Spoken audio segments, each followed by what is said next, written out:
kita boleh merayakan hari kedatangan Tuhan beberapa waktu yang lalu sebagai orang-orang Kristen, orang-orang yang percaya kepada Tuhan Yesus. Dan hari ini kebenaran firman Tuhan dari Matius 4 ayat 18 sampai 25 mau mengajak kita di Minggu Epifania yang ketiga ini untuk bersama kita merenung tentang betapa besarnya kuasa Tuhan yang ditunjukkan dalam bacaan kita di saat ini, ketika Tuhan Yesus melakukan tugas dan tanggung jawabnya untuk mengajar, bahkan menyembuhkan orang dalam masa pelayanannya. Kita sama tahu bahwa Yesus menunggu sebelum dia memulai karya penyelamatannya. Dia menunggu waktu yang ditentukan Tuhan untuk dia bertindak. Dalam bacaan Alkitab kita akan temukan bahwa masa kecil Yesus tidak banyak digambarkan, dan usia remaja bahkan dewasa, usia pemuda dia tidak digambarkan dengan jelas. Sebab pada masa itu Yesus dipersiapkan untuk menunggu saatnya untuk bertindak. Pada usia 30 tahun baru Tuhan Yesus melakukan apa yang diperintahkan. Waktunya sudah datang untuk Tuhan, sehingga usia 30 tahun dia memulai. Dan hanya 3 tahun dia bekerja,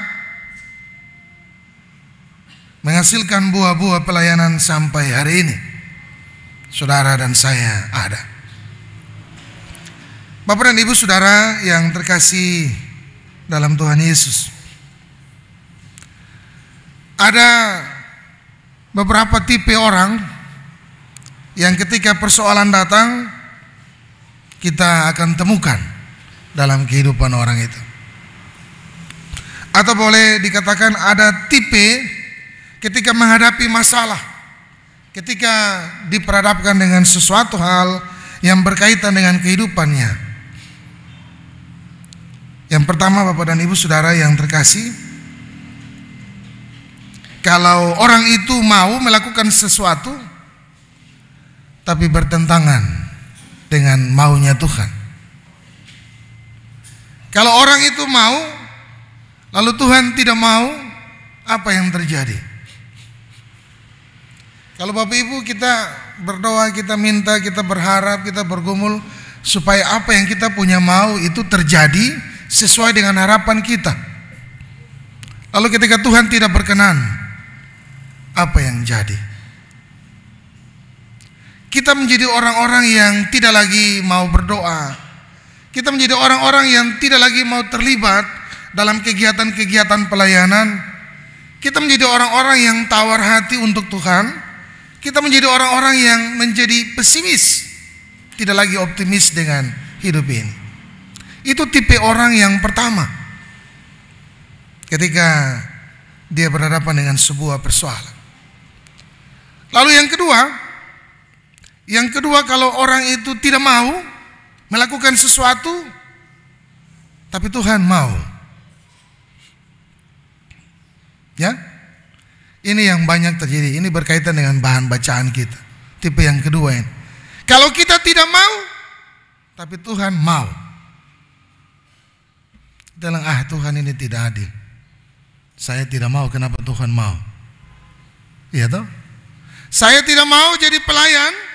Saya tidak mau terlibat dalam seluruh tugas dan tanggung jawab pelayanan. Tapi Tuhan mau bahwa kita terlibat. Kita menjadi orang-orang yang hampir sama dengan tipe yang pertama. Kita mau lari, lepas dari tanggung jawab itu, tidak perlu ikut. Sebab saya punya urusan masih ada. Saya punya kesibukan masih ada. Bapak dan Ibu saudara yang terkasih dalam Tuhan, yang ketiga, yang enak ini. Yang enak kalau saya mau lalu Tuhan juga mau, maka semua akan aman. Oh, saya punya rancangan seperti ini. Saya punya keinginan seperti ini. Tuhan juga mau yang sama untuk kita. Maka tidak ada masalah kita jalan. Bapak dan Ibu Saudara yang terkasih dalam Tuhan Yesus, mari kita lihat bagian bacaan firman Tuhan saat ini. Apa yang dilakukan oleh Tuhan Yesus ketika dia mau memulai tugas. Ya Bapak Ibu, saya pikir kalau Yesus yang adalah Allah, dia tidak perlu murid. Dia tidak perlu orang lain untuk membantunya. Tapi kenapa Yesus melibatkan orang lain untuk karya penyelamatan? Yesus ingin ketika dia meninggalkan kehidupan saudara dan saya manusia, ada orang yang menjaga, ada orang yang melanjutkan apa yang dititipkan oleh Tuhan Allah. Dia ingin melibatkan orang lain dalam karya pelayanannya. Lalu kita lihat Bapak dan Ibu Saudaraku, Yesus memanggil orang tidak menurut kasta, tidak menurut urutan pendidikannya, yang kaya, yang miskin, tidak. Yang hebat, yang kurang, tidak. Tapi Yesus memulai dengan mereka yang dianggap sebelah mata. Dalam bacaan kita Bapak Ibu, semua itu nelayan. Iya toh? Orang yang bau dengan amis. Coba Bapak Ibu dong bayangkan di pasar Jambatan Puri. Ketum berjalan begitu hati-hati supaya jangan pecek naik di bintis kaki. Ada yang pakai sepatu bot supaya jangan bau. Ketum balik ikan, korek ikan tuh dengan ujung jari, habis itu lap. Kita begitu jijik dengan orang-orang yang bekerja seperti itu. Apa maksud Tuhan? Tuhan memakai mereka supaya dunia melihat bahwa Tuhan tidak memilih, Tuhan tidak membedakan di antara manusia. Artinya bagi kehidupan Bapak Ibu Saudara dan saya, siapapun dia, siapapun orangnya, tugas kita adalah melayani. Itu nilai yang pertama Bapak Ibu Saudara. Yang kedua, dalam bacaan kita dikatakan Yesus datang menjumpai murid-murid yang pertama. Yesus bilang bagaimana Bapak Ibu? Yesus berkata kepada mereka seperti nats pembimbing kita, mari ikutlah aku dan kamu akan kujadikan penjala manusia. Lalu mereka pun segera meninggalkan jalannya dan mengikuti dia. Bapak Ibu, ketika Tuhan datang, ketika Tuhan Yesus datang untuk menjumpai murid-murid, murid-murid ada baku tawar ke tidak? Ya? Murid-murid tidak baku tawar. Dong kas tinggal dong pun jala, lalu dong jalan ikut Tuhan. Tapi bagaimana dengan kehidupan Bapak Ibu Saudara dan saya ketika tawaran itu datang? Sabar dulu. Saya pun kerja banyak. Saya punya urusan banyak, terhadap waktu. Saya kerja dari pagi sampai sore. Tidak ada waktu untuk melayani Tuhan. Itu yang terjadi dalam kehidupan kita. Saya tidak bisa terlibat dalam wadah-wadah, sebab saya punya waktu lebih banyak di tempat kerja. Bapak dan Ibu Saudaraku yang terkasih dalam Tuhan, bacaan firman Tuhan 2 kali berturut-turut diingatkan bahwa mereka meninggalkan segala pekerjaannya lalu mengikuti dia tanpa bertanya, tanpa mengeluh, tanpa melakukan tawar-menawar. Bapak dan Ibu Saudaraku yang terkasih dalam Tuhan Yesus, lalu ketika hal itu diperhadapkan dengan kehidupan Bapak Ibu Saudara dan saya, apa yang mesti kita lakukan?